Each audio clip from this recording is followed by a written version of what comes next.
this one's gonna be pretty cool. Get it? Because it's a refrigerator backpack. It's cool.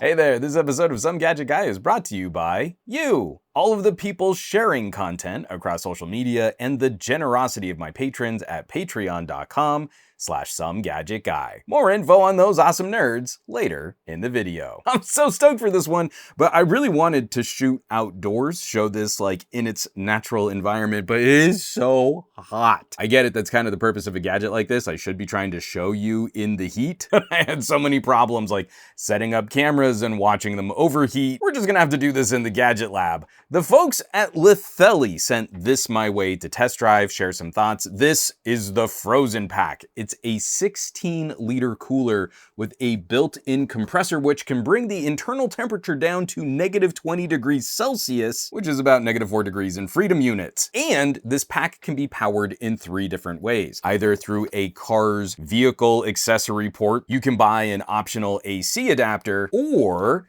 you can go battery powered. Litheli sent this my way with the car charger and 2 of these battery packs. A quick tour around the hardware. Right up front, a little panel that controls the unit. It allows us to set the temperature, gives us battery status. There are side pouches for your batteries and your cables. Flipping up and opening. It's a hard plastic shell inside with a lot of insulation, and a latch will lock this down, close the lid. Straps on the side, so if you want to cart it around like a cooler, you can just throw it into the back of a car or a truck. Or, let me flip this closed, we can attach straps and wear it like a backpack. We can go out and take it for a hike. Nice and flexible. Then it does what it's advertised to do, and it does it pretty well. My time spent with it, I've been using it more like a refrigerator than a freezer. I set a temp of 40 degrees Fahrenheit, starting at an ambient temperature of about 78 degrees around.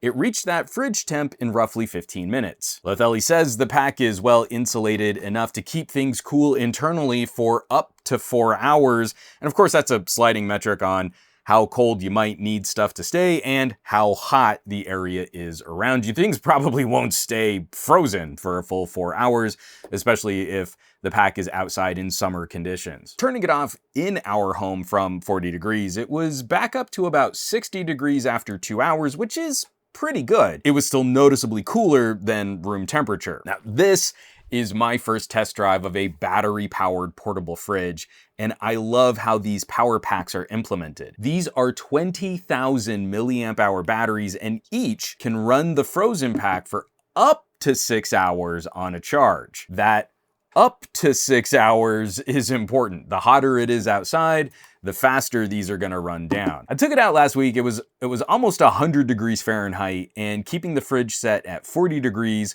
we blew through both of these batteries in about 4 hours with a group of kids who were constantly opening the cooler to get drinks out. Your mileage will vary, but that's what makes for a nicely versatile system. You could drive to a tailgate and easily run this on car power, or then if you want to head out to a campsite, you could deploy some solar panels and you could keep food and beverages chilled for days. It's a decently efficient little system considering how fast it can cool down to that set temperature, and I really like what Litheli is doing using this kind of power bank battery for multiple other tools. Lawnmowers, leaf blowers, drills, chainsaws, even a motorized wagon. They're all using the same power banks. I like to see that kind of standardization. It annoys me that I have a nice drill, but that drill battery can't really be used for anything else. These batteries can be charged inside the Frozen Pack if you've got them plugged into another power source, and they also have little USB ports right there. You can charge them separately,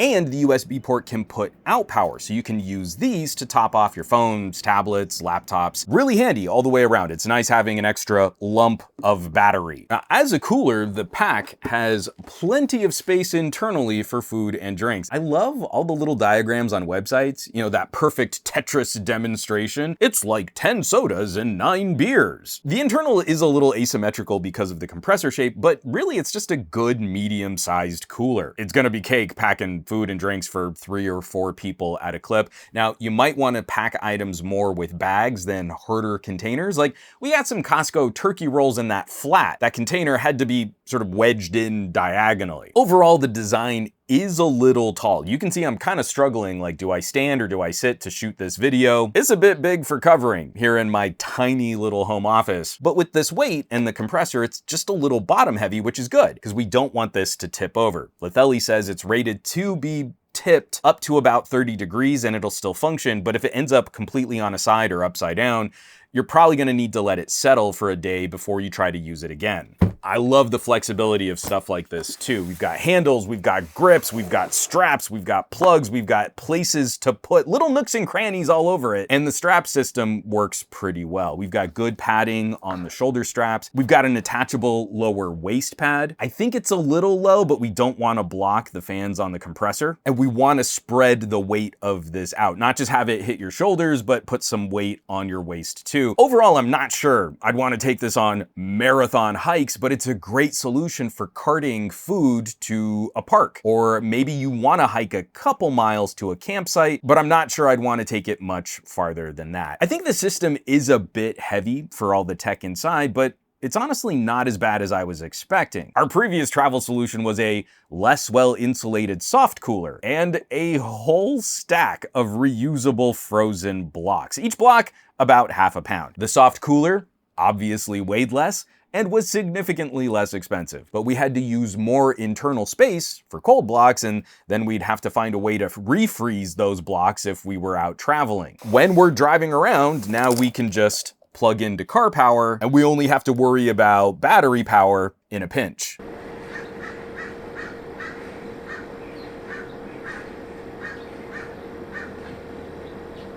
It was super cute how excited my wife got when this arrived. I think she's kind of over all of the phones and tablets that I review on this channel. It's the lifestyle gadgets and the power solutions that are lighting her up a lot more these days because, well, here's the part, we gotta shift this. Here's the part of the video where I lean in for just a second. We're just gonna get a little serious for a moment. Back in January, we had some scary fires out here in Southern California, and we got an evacuation notice. We had to leave our home. Thankfully, everything was okay in our neighborhood, but in the moment, we had to scramble to make up a solution for our medications. Both my wife and I have meds that need to stay refrigerated. We've been shopping for a good portable fridge, but we really don't need anything too big. Even a 20-liter might be too cumbersome for us to pack and use quickly. We don't have a truck, we don't have a minivan, we like to drive small sedans. This is kind of the perfect size for us to grab,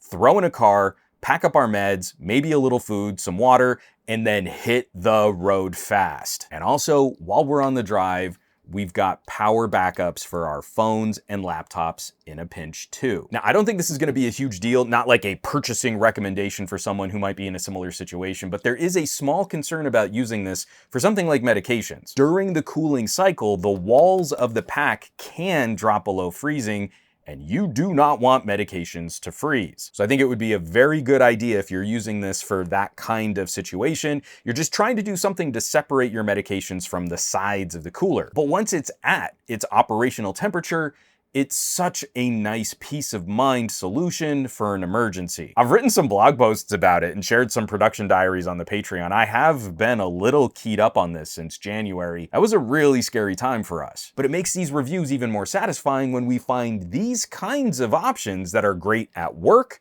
for play, and they can save your butt during the scary times. It's kind of like 3 gadgets in one. And I really dig it. Something like this, it's not gonna be cheap, but it shouldn't break the bank. Good price to performance here, and if you invest in a system like this, it could also be a great fit for your needs as you look at other tools and equipment for your home. If you're shopping a new lawnmower or a leaf blower or a weed whacker, you can pick solutions and you'll be able to double up on these batteries. So I will, of course, leave some links in the description below for more information on the Litheli frozen pack. You can fit so many frozen things in this bad boy. Maybe shop one of these online, or maybe just check out the rest of the Litheli lineup for other tools and accessories. As always, thanks so much for watching, for sharing these videos, subscribing to the channel. I really like digging into this stuff, and the folks who get to see the results of my testing and reviewing first are, of course, my incredible patrons. All of the people over on patreon.com/SomeGadgetGuy. This list of names scrolling by on your screen right now, a huge thank you from the bottom of my heart, as they're the folks that are helping to keep the lights on here in the Gadget Lab, the woefully small, too small to shoot a video on a refrigerator Gadget Lab. But they also, the conversations we get into also help drive the direction of where we put content on this channel, and a lot of people reached out after January, and they've been kind of helping me deal with some of my sort of stress issues regarding that evacuation. They're basically the coolest tech pals in the universe, so I hope you'll check them out. I hope you'll consider joining the community at patreon.com/SomeGadgetGuy. Now, you know where you can find me around the rest of the internet, at SomeGadgetGuy, basically everywhere, but these days, trying to spend a bit more time on the Mastodons, a little on the Blueskis, and a lot less so on the Facebooks and the Threads and the Instagrams, none at all on that dumpster fire site, and I will catch you all on the next review.